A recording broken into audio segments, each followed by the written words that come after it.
Study magic world YouTube channel पे आपका स्वागत है। पिछले लेक्चर में हम लोगों ने जियोथर्मल एनर्जी अर्थात भूतापीय एनर्जी के बारे में पढ़ा था। अब नेक्स्ट का जो कंटेंट है वो है समुद्री ज्वार ऊर्जा, जिसे ओशियन टाइडल एनर्जी भी हम बोलते हैं।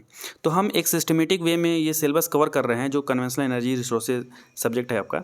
अगर आपने वीडियोस को नहीं देखा है तो पीछे जाके जो क्लासेज हैं फर्स्ट, सेकेंड, थर्ड और फोर्थ पार्ट उसको पहले देख लीजिए। ये 5वां पार्ट है आपका, ठीक है। सिस्टमेटिक वे में देखेंगे आपको समझ में आएगा। और सेमेस्टर एग्जाम ओरिएंटेड क्लासेज हैं, एक बार आप देखिएगा तो आपको समझ में आ जाएगा कंटेंट क्या है। चलिए देर ना करते हुए स्टार्ट करते हैं। हाँ, एक और रिक्वेस्ट मैं करूँगा, अगर आपको ये प्रयास अच्छा लग रहा हो, वीडियो अच्छा लग रहा हो, इसमें जानकारी जो दी गई है वो आपको अच्छे से समझ में आ रहा हो तो वीडियो को ज़रूर लाइक कर दीजिएगा।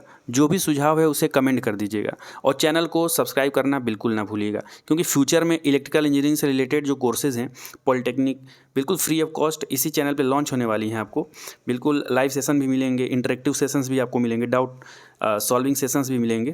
और जो भी पर्सनल आपकी प्रॉब्लम्स आती है किसी पर्टिकुलर सब्जेक्ट में, उसमें हम क्या कर सकते हैं उस पर भी हम बात करेंगे। चलिए देर न करते हुए हम स्टार्ट करते हैं।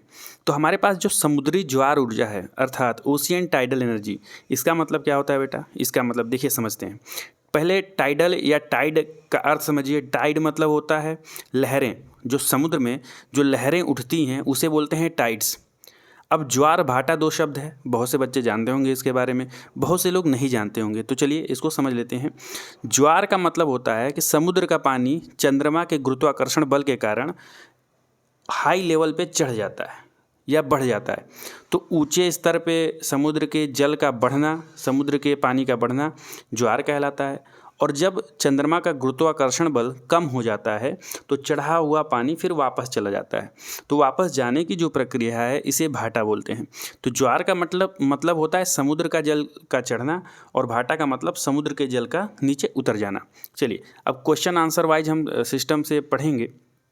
अगर कहीं पे ऐसा टॉपिक आता है जिसे समझाना हो तो मैं उसको समझाता चलूँगा। चलिए क्वेश्चन आपसे कैसे पूछ सकता है सेमेस्टर में कि ओशियन टाइडल एनर्जी क्या है, या ओशियन टाइडल एनर्जी से आप क्या समझते हैं, इसके बारे में विस्तृत व्याख्या करिए। तो ओशियन टाइडल एनर्जी देख लेते हैं। ज्वारीय शक्ति या ज्वारीय ऊर्जा जल विद्युत का ही एक रूप है। जाहिर सी बात है कि समुद्र में जो लहरें उठ रही हैं वो किसके वजह से उठ रही हैं? उसमें पानी है, पानी की वजह से उठ रही हैं, इसलिए एक जल विद्युत का ही रूप है। अभी आगे समझ में आएगा क्यों जल विद्युत का रूप है। क्योंकि जो लहरें होंगी उन लहरों से हम लोग टरबाइन को चलाएंगे, ठीक है। ये लहरें जब उठेंगी तो इस तरीके से टरबाइन को सेट करेंगे कि टरबाइन के ब्लेड पे पड़े हैं ये लहरें और टरबाइन मूव करे, और उससे इलेक्ट्रिसिटी को हम लोग जनरेट करेंगे। एक मोटा मोटा आपको अनुमान दे रहा हूँ ताकि लिंक करके चल सकें। सेकेंड पॉइंट है, देखिए समुद्र में आने वाले ज्वार भाटा की ऊर्जा को उपयुक्त टरबाइन लगाकर विद्युत ऊर्जा में बदला जाता है। नेक्स्ट पॉइंट, पानी के ऊपर चढ़ने व नीचे उतरने दोनों अवस्थाओं में विद्युत शक्ति पैदा होती है। मैंने बताया ऊपर चढ़ना क्या कहलाता है? ज्वार, और पानी का नीचे उतरना क्या कहलाता है? भाटा। अर्थात ज्वार और भाटा दोनों स्थितियों में विद्युत ऊर्जा को हम उत्पन्न कर पाते हैं। और ये कैसा सोर्स है? एक अक्षय ऊर्जा का स्रोत है, ठीक है।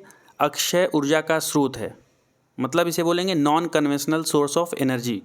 गैर परंपरागत भी है ये, ठीक है, गैर परंपरागत भी है और अक्षय भी है। अनलिमिटेड अमाउंट में ये अवेलेबल है हमारे पास। नेक्स्ट क्वेश्चन पूछेगा आपसे कि समुद्री ऊष्मीय ऊर्जा क्या है। देखिए यहाँ समझिएगा कि समुद्री ऊष्मीय ऊर्जा के बारे में पूछ रहा है आपसे, जिसे हम इंग्लिश में बोलते हैं ओशियन थर्मल एनर्जी। क्या बोलते हैं?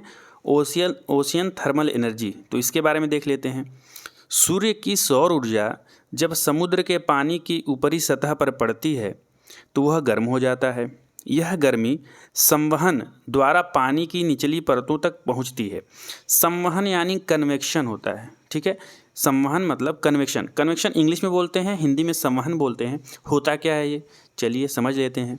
जब हम किसी बर्तन में पानी को उबालते हैं तो उबलने की प्रक्रिया में होता ये है कि नीचे से सतह, जिस बर्तन को आप आँच पे या गर्मी में या फिर आग पे रखे हो तो आग के संपर्क में आने से जो पानी का निचला सतह है वो गर्म होता है, और जैसे निचला सतह गर्म होता है तो उससे जुड़े हुए या सटे हुए जो मॉलिक्यूल हैं वाटर के वो गर्म हो जाते हैं।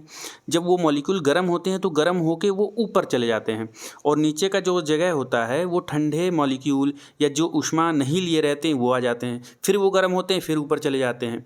इस तरीके से अपना स्थान परिवर्तित करते करते वाटर के मॉलिक्यूल सारे गर्म हो जाते हैं। अब ये प्रक्रिया जिसमें संवहन हो रहा है, वहन हो रहा है, मतलब जो वाटर के मॉलिक्यूल हैं ऊष्मा को लेके अपना स्थान बदल दे रहे हैं, इसे ही हम संवहन बोलते हैं। तो इस प्रक्रिया के द्वारा द्रव में जो है ऊष्मा का संवहन होता है या संचरण होता है। संचरण मतलब कंडक्शन, मतलब उसमें क्या हो रहा है, कैसे हीट उसमें फ्लो हो रही है।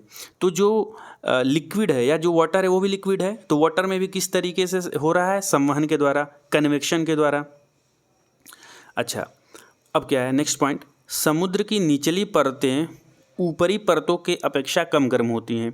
अगर समुद्र के सतह पर डायरेक्ट सनलाइट पड़ रही है तो वो सनलाइट सतह को ज़्यादा गर्म करेगी, जाहिर सी बात है। और जैसे जैसे नीचे बढ़ेंगे वहाँ सनलाइट की डेंसिटी कम होती जाएगी और वो क्या होगा, कम गर्म होता रहेगा या बहुत कम उसमें गर्मी पहुँच पाएगी अंदर, समुद्र के अंदर वाले सतह पे। उष्णकटिबंधीय प्रदेशों में समुद्र के पानी की ऊपरी परत का तापमान 25 डिग्री सेल्सियस से अधिक रहता है, जबकि लगभग 1 किलोमीटर की गहराई पर यह तापमान तथा तापांतर 10 डिग्री सेल्सियस से अधिक नहीं होता।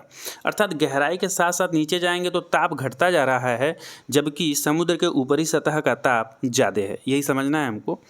नेक्स्ट पॉइंट है, समुद्र के पानी की परतें सौर ऊर्जा को ऊष्मीय ऊर्जा के रूप में संग्रहण तथा भंडारण का कार्य करती है। एक तरीके से हम ये देख रहे हैं कि समुद्र पे अगर सोलर एनर्जी पड़ रही है तो उस सोलर एनर्जी को हीट के रूप में, मतलब सूर्य से आने वाले एनर्जी जो कि हीट के रूप में है, उस हीट को समुद्र का पानी कुछ समय के लिए स्टोर कर लेता है, स्टोरेज का काम करता है। अब देखिए, समुद्र ऊष्मीय ऊर्जा के विद्युत जनन की विधियाँ, मतलब कि समुद्रीय ऊष्मीय ऊर्जा जो है, जो सूर्य से आने वाली ऊष्मीय ऊर्जा है जिसे समुद्र स्टोर कर रहा है, उससे विद्युत बनाने की कितनी विधियां हैं उसको हम देखते हैं। तो मुख्यतः 3 विधियां हमको दिखती हैं। एक है खुला चक्र विधि, जिसे ओपन साइकिल मेथड बोलते हैं, और दूसरा नाम इसका है क्लाउड साइकिल मेथड। नेक्स्ट है बंद चक्र विधि, जिसे इंग्लिश में बोलते हैं क्लोज्ड साइकिल मेथड, या इसका दूसरा नाम है एंडरसन साइकिल मेथड। तीसरा हमारे पास है संकर चक्र विधि, जिसे हाइब्रिड साइकिल मेथड बोलते हैं या मिक्स्ड साइकिल मेथड। अब खुला चक्र निकाय क्या है, या खुला चक्र सिस्टम क्या है, तो सबसे पहला पॉइंट इसमें हम देखते हैं, इसे क्लाउड चक्र निकाय के नाम से भी जाना जाता है। तो इसका नाम समझिएगा, पूछ सकता है 1 नंबर में शायद पूछ दे कि ओपन साइकिल सिस्टम क्या होता है, उसका दूसरा नाम क्या है, तो इसे बोलेंगे क्लाउड चक्र निकाय। क्या बोलेंगे, क्लाउड चक्र निकाय। निकाय मतलब बेटा सिस्टम, इंग्लिश में बोलते हैं निकाय को। नेक्स्ट पॉइंट है, समुद्र के ऊपरी सतह के गर्म पानी का उपयोग इसमें किया जाता है। नेक्स्ट है, डी एरेटर में वैक्यूम उत्पन्न किया जाता है। अभी आगे डायग्राम में मैं समझाऊंगा। डी एरेटर मतलब विवातित्र, इसे बस अभी समझ लो, सुन लो।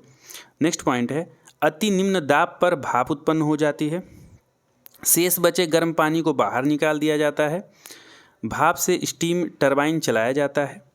टरबाइन से निकली अति निम्न दाब वाली भाप को डायरेक्ट कॉन्टैक्ट कंडेंसर में जाने दिया जाता है। समुद्र सतह से 1000 मीटर गहराई में समान ताप पर छोड़ दिया जाता है। इसे खुला चक्र इसलिए कहते हैं क्योंकि कंडेंसर से निर्गत पानी को वापस फ्लैश इवेपोरेटर में नहीं डाला जाता। अब आपको मैं बताता हूँ ओपन साइकिल सिस्टम क्या होता है। एक बार ये डायग्राम आप देखिए, इसका स्क्रीनशॉट आप तुरंत ले लो। 360 पे कम से कम करके देखना इस वीडियो को, नहीं तो साफ नहीं दिखेगा। पहले स्क्रीनशॉट आप इसका लीजिए, तब मैं बारीकी से इसको समझाता हूँ। चलिए, स्क्रीनशॉट हो गया, चलिए आगे चलते हैं। आपको यहाँ पे कुछ दिख रहा होगा, देखिए ऊपर का स्ट्रक्चर देखिए। सबसे पहले नीचे से स्टार्ट करते हैं। देखिए समुद्र है, तो ऊपर की लेयर समुद्र के सतह को दिखा रहा है और उसके नीचे का लेयर समुद्र की गहराई है। मतलब समुद्र की गहराई में कुछ पानी होगा और समुद्र के सतह पे कुछ पानी होगा।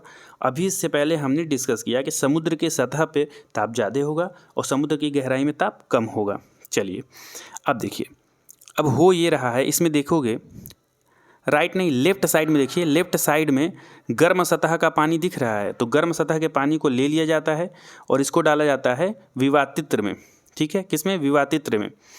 विवातित्र में जब हमने गर्म पानी को डाला, फिर गर्म पानी को हमने कहाँ कहाँ भेजा है?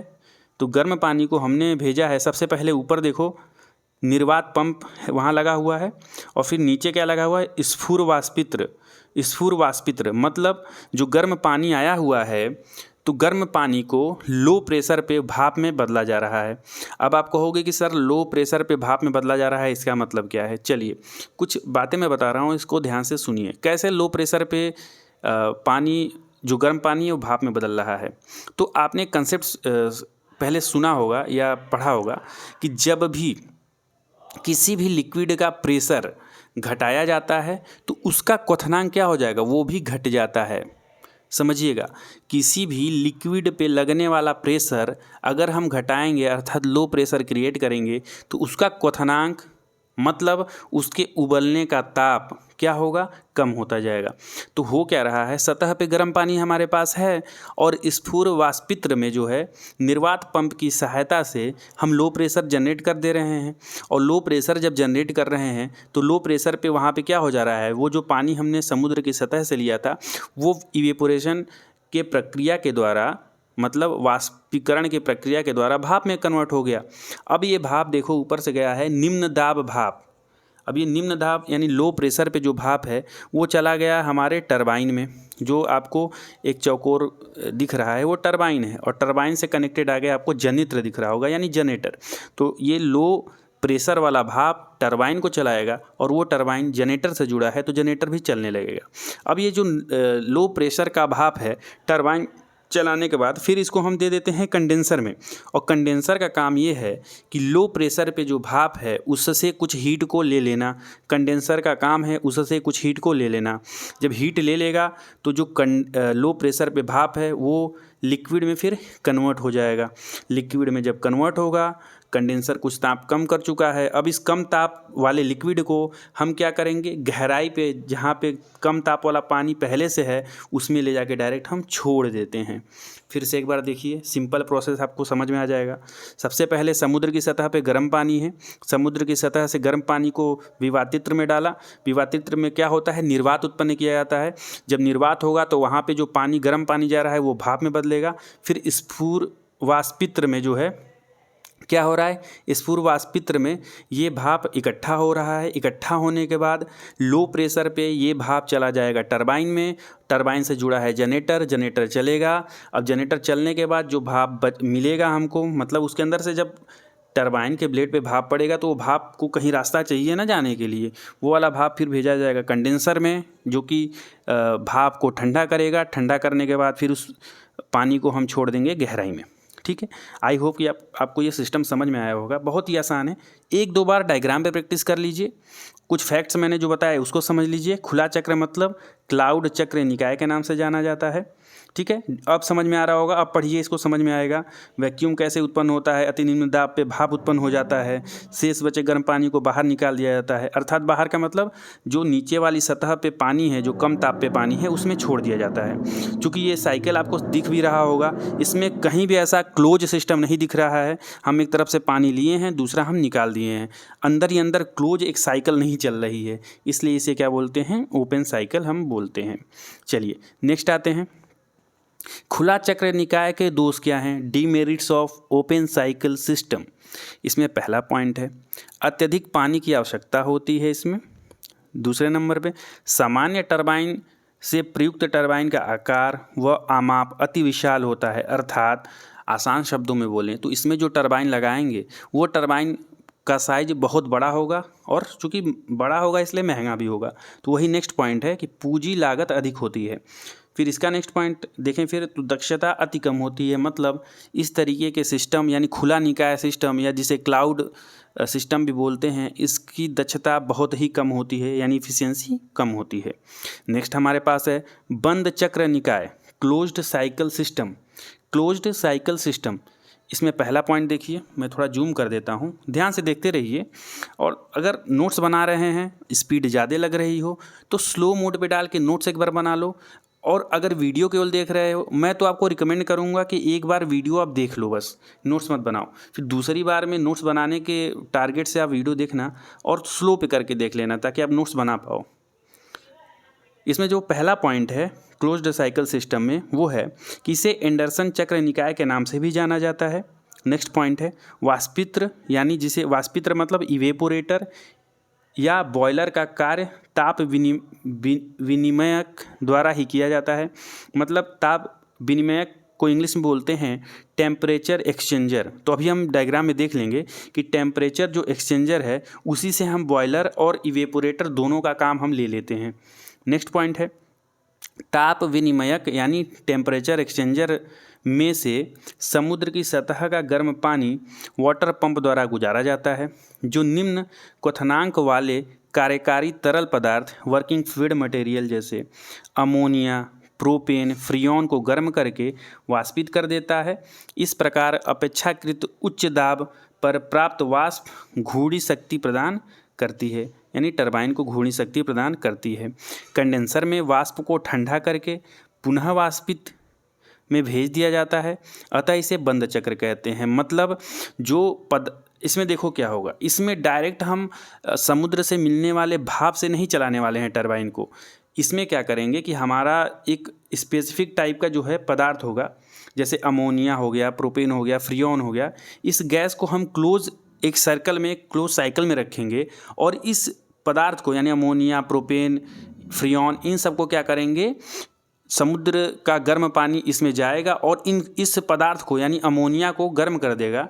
जब अमोनिया को गर्म कर देगा तो अमोनिया क्या होगा, गर्म होने के बाद इसका प्रेशर बढ़ जाएगा और वाष्पीकृत अवस्था में चली जाएगी, हाई प्रेशर पे चली जाएगी अमोनिया। उस हाई प्रेशर के अमोनिया को फिर टरबाइन पे भेजा जाएगा, टरबाइन फिर चलेगा, फिर टरबाइन से ये अमोनिया अब वापस नहीं इसको निकाला जाएगा बाहर, अब क्लोज फिर से ये आ जाएगा कहाँ पे, इवेपोरेटर में, यानी जहाँ पे टेम्परेचर एक्सचेंजर है वहाँ पे आ जाएगा। फिर टेम्परेचर एक्सचेंजर पे समुद्र से गर्म पानी लिया जाएगा, फिर उसमें हीट दिया जाएगा, फिर वो गर्म होगा हाई प्रेशर पे, फिर टरबाइन में भेजा जाएगा, फिर टरबाइन में जाने के बाद ठंडा होगा, फिर उसको टेम्परेचर एक्सचेंजर में भेजा जाएगा। और ये प्रक्रिया क्लोज्ड एक साइकिल में चलती रहती है, जिसे हम क्लोज्ड साइकिल कहते हैं। अब देखो अच्छे से और समझ में आ जाएगा, डायग्राम का स्क्रीनशॉट पहले ले लीजिए आप। चलिए ठीक है, अब इसमें हम नीचे से स्टार्ट करेंगे। नीचे अपनी नज़रें गड़ाइए, समुद्र की गहराई दिख रही है, इसके ऊपर समुद्र की सतह आपको दिख रही होगी। तो समुद्र की गहराई से गर्म पानी को हमने लिया है, किस में, बॉयलर में लिया है। बॉयलर में लिया तो बॉयलर में क्या हो रहा है, सॉरी समुद्र की गहराई से नहीं लिया, समुद्र के सतह से बॉयलर में हमने गर्म पानी लिया।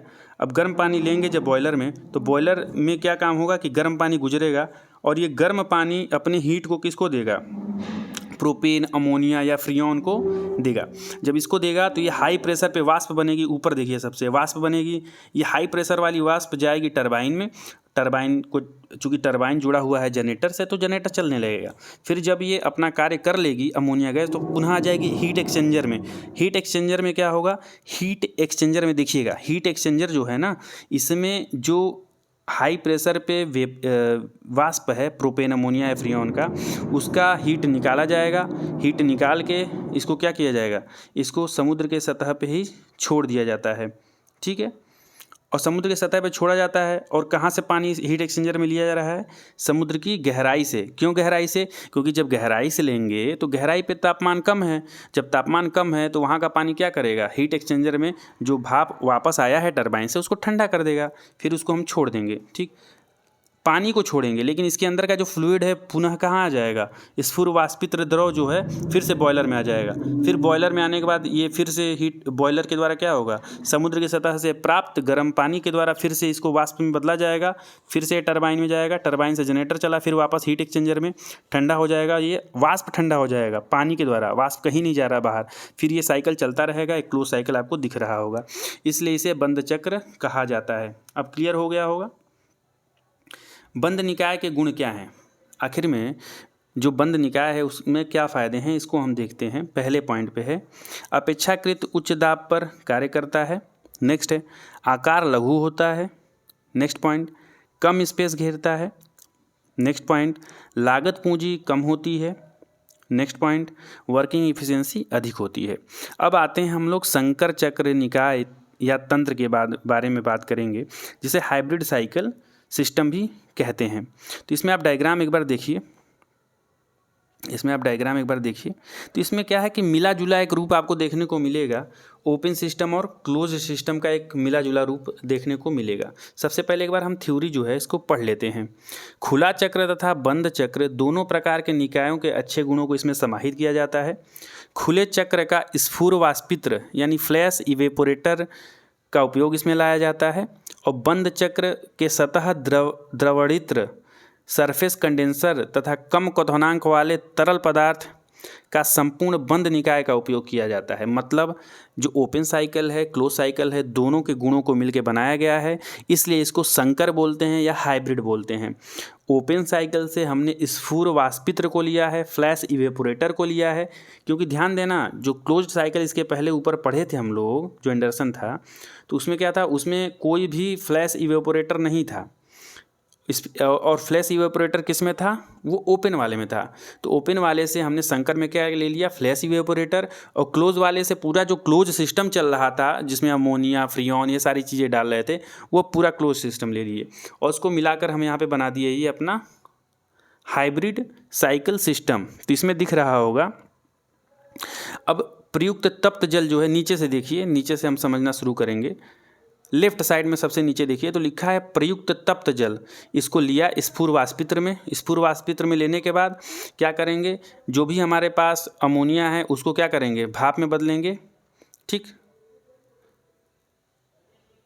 स्फुर सॉरी देखिए, नीचे से जो प्रयुक्त तप्त जल है इसको लिया, स्फुर वाष्पित्र में क्या किया जाएगा, जो पानी है उसी का क्या किया जाएगा, कम क्वथनांक पे उसका ताप और बढ़ा दिया जाएगा।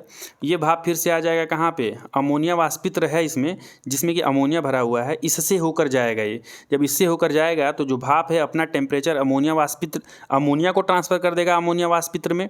अब अमोनिया गर्म होकर अमोनिया टरबाइन पे जाएगा और टरबाइन को चलाएगा, जनरेटर से एनर्जी मिलेगी आपको। फिर ये देखिए, टरबाइन के बाद अमोनिया क्या होगा, द्रवणित्र मतलब कंडेंसर, उसका हीट कम होगा। हीट कम होने के बाद अमोनिया पंप के द्वारा पुनः अमोनिया वाष्पित्र में डाला जाएगा, जहाँ पे भाप के द्वारा पुनः हीट उसको दी जाएगी और ये साइकिल चलता रहेगा। ठीक है, समझ में आ रहा है, ईजी है। डायग्राम पे आपको थोड़ा सा वर्क करना है, 1-2 बार प्रैक्टिस कर लेंगे तो क्लियर हो जाएगा। इसका स्क्रीनशॉट ले लीजिए। उम्मीद करता हूँ समझ में आ रहा होगा। नेक्स्ट क्वेश्चन आपसे पूछ सकता है कि ज्वारीय ऊर्जा के उपयोग हेतु कार्य प्रणालियाँ अथवा निकायों के बारे में विस्तृत चर्चा करिए। मतलब जो ज्वारीय ऊर्जा है, मतलब जो ज्वार या भाटा जो सिस्टम बना हुआ, ज्वार मतलब समुद्र के पानी का सतह ऊपर उठना, भाटा का मतलब समुद्र के पानी का सतह नीचे जाना। तो यही जो ज्वारीय ऊर्जा है, इसको कैसे हम उपयोग में लाते हैं, कितने सिस्टम होते हैं, अब उसको हम पढ़ने जा रहे हैं। तो क्वेश्चन आपसे पूछ सकता है कि ज्वारीय ऊर्जा के उपयोग हेतु कार्य प्रणालियों अथवा कार्य निकायों के बारे में विस्तृत चर्चा करिए। तो देखिए ध्यान से, आपको सुनना है। ज्वार ऊर्जा के उपयोग संबंधी विद्युत उत्पादन की प्रमुख प्रणालियां निम्नलिखित हैं। पहले नंबर पे है एकल बेसिन प्रणाली। बिल्कुल चिंता मत करिएगा, बिल्कुल स्मूथली समझ में आएगा। केवल वीडियो को कंटिन्यूअस देखिएगा और शुरू से लेक्चर देखिएगा, पहला पार्ट, दूसरा, तीसरा, चौथा। एनर्जी जो आपका ये रिन्यूएबल सोर्सेज है ना, ये पूरा अच्छे से कवर हो जाएगा आपका। तो पहले नंबर पे है एकल बेसिन प्रणाली, सिंगल बेसिन सिस्टम। ये एकल बेसिन सिस्टम जो है वो 3 भागों में डिवाइड किया गया है। एकल निम्न ज्वार चक्र प्रणाली, दूसरा है एकल उच्च ज्वार चक्र प्रणाली, तीसरा है द्विचक्र प्रणाली। तो ध्यान दीजिएगा, सबसे इम्पोर्टेंट एकल बेसिन प्रणाली ही है आपके पास, और इसके 3 प्रकार मोस्ट इम्पोर्टेंट है। इसके बाद वाले जो हैं वो बहुत ही इम्पोर्टेंट नहीं है। ठीक है, अब आपके पास है द्विबेसिन प्रणाली, 2 बेसिन सिस्टम। तो सबसे पहले एकल निम्न ज्वार प्रणाली को देखते हैं। एकल निम्न ज्वार प्रणाली जो है, इसमें क्या है, निम्न ज्वार के समय विद्युत का उत्पादन होता है। निम्न ज्वार के समय मतलब, निम्न ज्वार का मतलब जब पानी समुद्र का नीचे होगा तब विद्युत का उत्पादन होगा, अर्थात भाटे के समय। भाटे में ही तो होता है ना, समुद्र का पानी नीचे चला जाता है। तो निम्न ज्वार के समय विद्युत का उत्पादन होगा। उच्च ज्वार में जल द्वार द्वारा फाटक खोल दिया जाता है, समुद्र का पानी बेसिन में आने लगता है।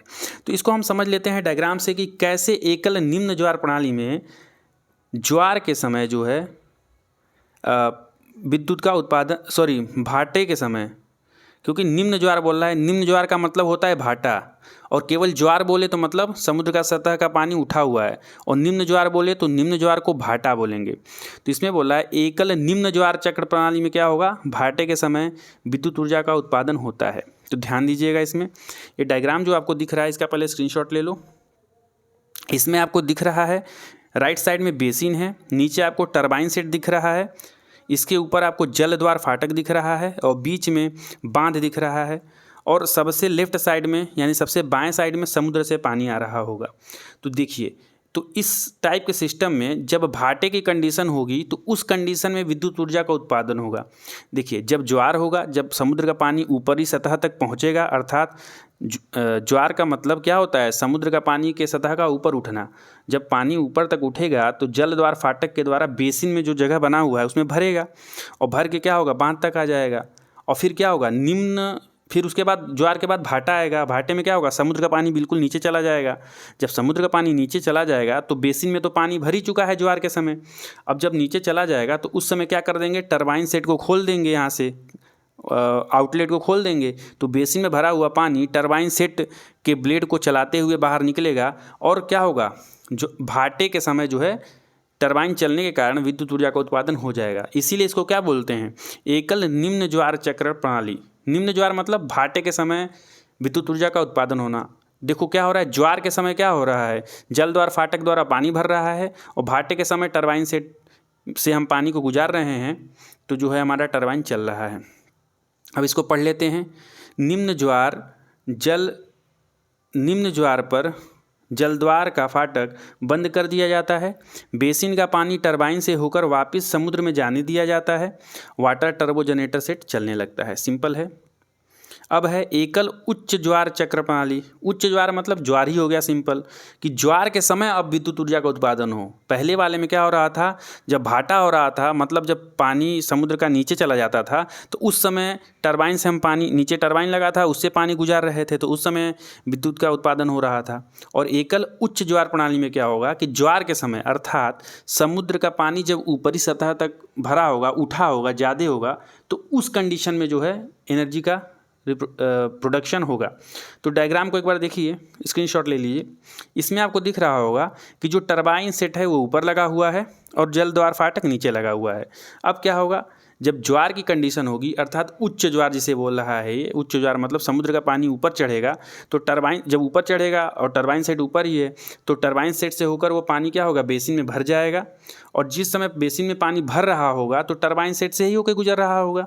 तो ज्वार के समय ही, यानी उच्च ज्वार के समय ही टरबाइन चलने लगेगा और विद्युत का उत्पादन होगा। और बेसिन में पानी भरने के बाद फिर नीचे जो जलद्वार फाटक लगा हुआ है, भाटे के समय पानी को सिंपली निकाल देंगे। ठीक है, तो ये समझ में आया, एकल उच्च ज्वार चक्र प्रणाली।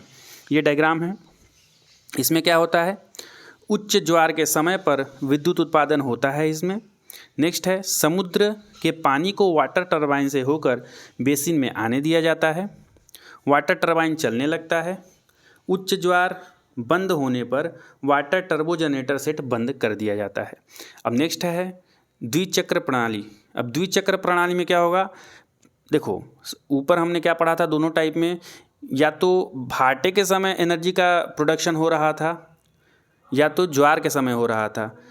ज्वार और भाटे दोनों केस में नहीं हो पा रहा था, लेकिन द्विचक्र प्रणाली में क्या होगा कि ज्वार हो या भाटा हो, दोनों समय में जो है विद्युत का उत्पादन होगा। तो उसको आप डायग्राम देखिए, यहाँ पे आपको सबसे राइट साइड में देखिए क्या हो रहा है। सबसे राइट साइड में क्या हो रहा है, सबसे पहले आप लेफ्ट साइड में एक बार देखिए। लेफ्ट साइड में क्या है, समुद्र का पानी है, और ज्वार के समय क्या हो रहा है, ज्वार के समय समुद्र का पानी ऊपर है, उचले स्तर पे है। जब उचले स्तर पे है तो नीचे टरबाइन जनरेटर सेट लगा हुआ है, तो यहाँ से पानी जो टरबाइन सेट जनरेटर के द्वारा बेसिन में भरने लगेगा। जब बेसिन में भरेगा तो बेसिन में भरने के बाद दूसरा वाला डायग्राम देखिए, तो ज्वार के बाद फिर समुद्र में भाटा भी तो आएगा। जब भाटा आएगा तो समुद्र का पानी नीचे चला जाएगा, और हमने क्या किया था, ज्वार में बेसिन में पानी भर लिया था, किससे, तो टरबाइन जनरेटर सेट के द्वारा, जो नीचे रास्ता बना हुआ है। तो जब पानी बेसिन में भर रहा था तो उस समय भी पानी टरबाइन सेट जनरेटर को चलाते हुए ही अंदर आ रहा था, और बेसिन में पानी भर गया। अब कंडीशन है भाटे की, अर्थात समुद्र का सतह नीचे चला गया है, तो बेसिन का पानी हम फिर से दूसरे डायरेक्शन में टरबाइन जनरेटर सेट के द्वारा हम छोड़ देंगे समुद्र की तरफ, तो भी हमारा टरबाइन जनरेटर सेट चलेगा। मतलब ज्वार के समय भी टरबाइन जनरेटर सेट चल रहा है और भाटे के समय भी टरबाइन जनरेटर सेट चल रहा है, इसलिए इसे बोलते हैं द्विचक्र प्रणाली। ठीक है, अब नेक्स्ट हमारे, उम्मीद करता हूँ समझ में आया होगा, यही इंपॉर्टेंट है आपका इस चैप्टर से, तो इतना आप पढ़ लीजिएगा डायग्राम के साथ, और क्वेश्चन आए तो ऐसे डायग्राम बना के आप डिस्कस करिएगा। ज़रूरी नहीं है कि जो पॉइंट मैंने लिखवाया है केवल वही डिस्कस करना है, आप अपने मन से समझ रहे हो तो अपने शब्दों में भी डिस्कस कर सकते हो। डायग्राम कंपलसरी है, अपने शब्दों में डिस्कस बिल्कुल कर सकते हैं। अब देखिए नेक्स्ट हमारे पास जो चैप्टर है वो है मैग्नेटो हाइड्रोडायनेमिक पावर जनरेटर। छोटा सा चैप्टर है। एक क्वेश्चन आएगा कि एमएचडी पावर जनरेटर से आप क्या समझते हैं। क्या आएगा, एमएचडी पावर जनरेटर से आप क्या समझते हैं, अर्थात मैग्नेटो हाइड्रोडायनेमिक पावर जनरेटर से आप क्या समझते हैं।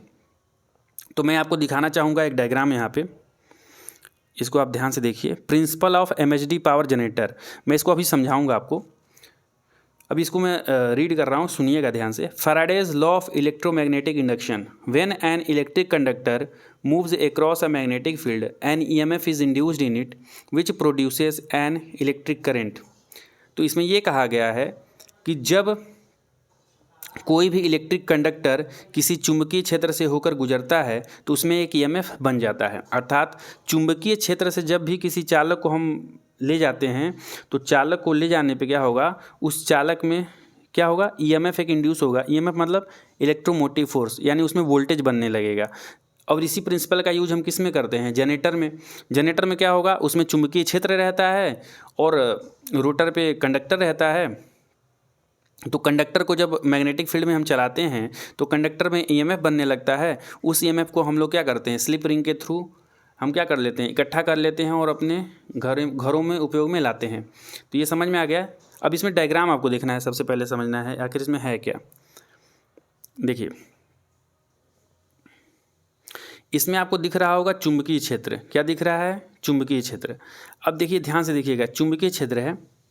जब चुंबकीय क्षेत्र है इसमें, तो चुंबकीय क्षेत्र होने के कारण क्या होगा, देखिए मैग्नेटिक फील्ड दिख रहा है ना, मैग्नेटिक फील्ड। तो दोनों सतहों पे मैग्नेटिक फील्ड है और बीच में ब्लू कलर का वर्किंग फ्लूइड प्लाज्मा दिखा रहा है। अभी मैं बताऊंगा प्लाज्मा वर्किंग फ्लूइड क्या है। तो प्लाज्मा एंटर इसमें कर रहा है बहुत हाई वेलोसिटी से, और प्लाज्मा जब एंटर कर रहा है तो आपको दिख रहा होगा कि यहाँ एक बल्ब है, उसमें करंट फ्लो करने लग रहा है और बल्ब जलने लग रहा है। फिर से ध्यान देखिए, मैग्नेटिक फील्ड है मतलब दोनों सतहों पे चुंबकीय क्षेत्र होगा, नॉर्थ और साउथ। इसके बीच में खोखला स्थान है, उससे वर्किंग फ्लूइड को हम ले जा रहे हैं। वर्किंग फ्लूइड को ले जाने के बाद क्या हो रहा है, जो बल्ब लगा हुआ है वो जलता हुआ दिख रहा है, अर्थात उसमें करंट फ्लो हो रहा है। थोड़ा और समझते हैं अंदर से। जो वर्किंग फ्लूइड है प्लाज्मा है, इसको समझो क्या होता है। प्लाज्मा एक ऐसा गैस है जो बिल्कुल आयोनाइज्ड है। क्या है, आयोनाइज्ड। अब आयोनाइज्ड का मतलब क्या होता है, आयंस का मतलब क्या होता है, जब कोई भी एटम किसी गैस का अगर एटम है, वो एटम अपनी बाहरी कक्षा से इलेक्ट्रॉन को निकाल देता है या फिर एक्स्ट्रा इलेक्ट्रॉन को अपने अंदर ग्रहण कर लेता है, तो वो आयन में बदल जाता है। अगर मैं ये मान लूँ कि कोई हमारे पास गैस का एटम है, वो इलेक्ट्रॉन को निकाल दिया, जब इलेक्ट्रॉन को निकालेगा तो वो गैस का एटम धनावेशित हो जाता है और इसे हम आयंस बोलते हैं। और बहुत सघन तरीके से आयनित जो गैस का समूह होगा उसके अंदर क्या होगा, चूंकि आयन है, आयन का मतलब धनावेश या ऋणावेश होगा, और किसी इलेक्ट्रॉन को निकालेगा तो वो इलेक्ट्रॉन भी उसमें होगा।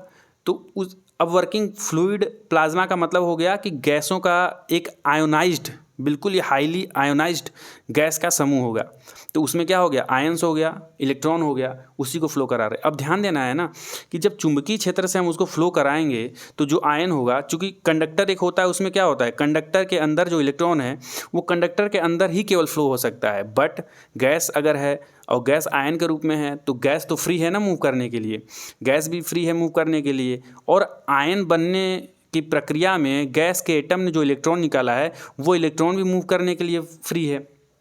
अब वो इलेक्ट्रॉन जो होगा वही हमारे लोड को क्या करेगा, लोड में करंट फ्लो कराता है। तो जो वर्किंग फ्लूइड इसके अंदर से एंटर कराएंगे चुंबकीय क्षेत्र में, अब उस वर्किंग फ्लूइड में कुछ इलेक्ट्रॉन होंगे, क्योंकि आयोनाइज्ड है बिल्कुल वो गैस, तो उस आयोनाइज्ड गैस में इलेक्ट्रॉन होंगे। वो इलेक्ट्रॉन फ्लो होने लगते हैं लोड से यानी बल्ब से, और बल्ब को जलाने लगते हैं।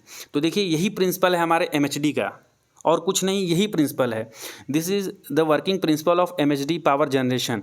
कि एमएचडी पावर जनरेशन जो होता है, एमएचडी मतलब फुल फॉर्म क्या है, magneto hydrodynamic. Magneto hydrodynamic power generation. तो इसमें वर्किंग फ्लूइड को हम एंटर कराते हैं चुंबकीय क्षेत्र में। वर्किंग फ्लूइड यानी प्लाज्मा, प्लाज्मा मतलब आयोनाइज्ड गैसों का समूह जिसमें फ्री इलेक्ट्रॉन होते हैं। उन इलेक्ट्रॉन्स के कारण जो लोड है वो हमारा जलने लगता है। अब थोड़ा सा अंदर जाके देखते हैं, पॉइंट वाइज देखते हैं।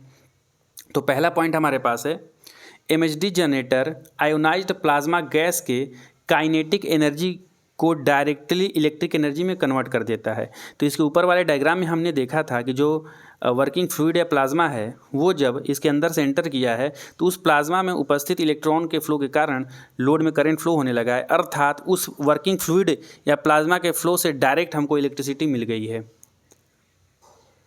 अब इसको देखते हैं नेक्स्ट।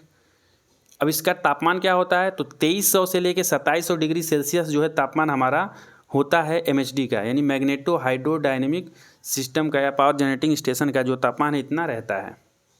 ये मैंने डायग्राम बनाने का प्रयास किया था तो मुझे लगा कि इससे समझा तो नहीं पाऊँगा, इसलिए मैंने ये वाला डायग्राम ले लिया आपके लिए। तो फिलहाल देख लो, प्रयास है मेरा, डायग्राम बहुत अच्छा नहीं, मतलब ड्राइंग अच्छा नहीं कर पाते, देख ही रहे हो, तरस आता है अपने ऊपर। चलो फिलहाल ठीक है, तो समझ गए होगे कंसेप्ट। नेक्स्ट पॉइंट है हमारे पास, इसका कार्य सिद्धांत फैराडे के विद्युत चुंबकीय प्रेरण के सिद्धांत पर आधारित है।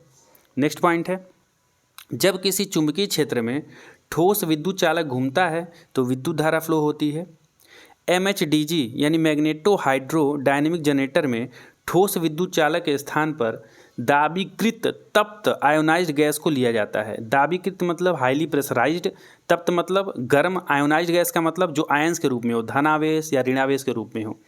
यह गैस शक्तिशाली चुंबकीय क्षेत्र में रखे वाहिका से तीव्र गति से फ्लो कराया जाता है। जब तीव्र गति से फ्लो कराया जाएगा तो डीसी करंट फ्लो होगा। इन्वर्टर की सहायता से डीसी को एसी में कन्वर्ट कर सकते हैं, उपयोग में ला सकते हैं। तो एक सिस्टमेटिक डायग्राम है हमारे पास एमएचडी का, पहले इसका स्क्रीनशॉट आप ले लीजिए। ये डायग्राम आपको बनाना है और इस चैप्टर से अगर क्वेश्चन आएगा तो यही क्वेश्चन आएगा कि एमएचडी जनरेटर से आप क्या समझते हैं। तो सबसे पहले फुल फॉर्म बता दीजिए, वर्किंग प्रिंसिपल फैराडे का जो इलेक्ट्रोमैग्नेटिक इंडक्शन है उससे बता दीजिए, जो डायग्राम ऊपर था उसको बता दीजिए। उसके बाद ये डायग्राम भी आपको बनाना है, मैं समझा देता हूँ उस डायग्राम में क्या है। सबसे पहले हमारे पास जो फ्यूल है यानी प्रेशराइज जो गैस है उसको हम कंबसन चैम्बर में ले जाएंगे। इस कंबसन चैम्बर में क्या होगा, जो फ्यूल एयर के साथ मिलकर बहुत ही हाई टेम्परेचर पे जो है हीट होगी या बर्न होगी, तो बर्निंग के साथ आयोनाइज्ड गैस जो है क्रिएट होगा और इस गैस को पतले नोजल के द्वारा, जो एक्सपेंशन नोजल है वो पतला सा एक छेद होता है जिसे हाई प्रेशर से हम लोग क्या करते हैं, एमएचडी जनरेटर से गुजारते हैं। और जब एमएचडी जनरेटर से गुजारेंगे तो इसमें गुजरते ही क्या होगा, जो डीसी पावर है वो हमको मिलने लगेगी, जो आपको एरो के डायरेक्शन से दिख रही है। अब जो गैस बचा होगा, चूँकि जो इलेक्ट्रॉन है वो तो एमएचडी जनरेटर के द्वारा डीसी करंट में फ्लो हो गया। अब जो बचा हुआ गैस है उस गैस को फिर हीट एक्सचेंजर में ले जाते हैं, फिर से इसमें एयर डालते हैं। उस एयर को क्या करेंगे, फिर से कंप्रेस करेंगे, दबाएंगे, नीचे दिख रहा है ना कंप्रेस कर रहे हैं, उस एयर को फिर से कंप्रेस करते हैं। कंप्रेस करने के बाद एयर को फिर से कंबसन चैम्बर में डालते हैं, फिर से वही प्रक्रिया, एक्सपेंशन नोजल जो है तो बारीक छेद होता है जिससे बहुत हाई प्रेशर पे एमएचडी जनरेटर से होकर गुजारते हैं।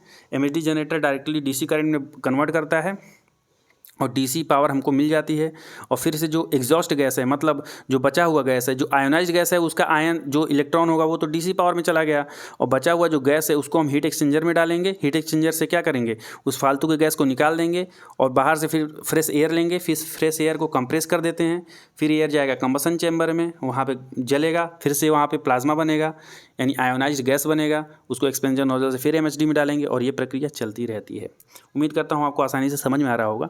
ये डायग्राम आपको बनाना है, बहुत ही आसान है, एक दो बार प्रैक्टिस करोगे आराम से बना लोगे, समझ जाओगे कोई चीज़ तो आराम से बना लोगे। अब देखिए एमएचडी सिस्टम की आवश्यकताएं क्या हैं, what are the requirements of MHD system.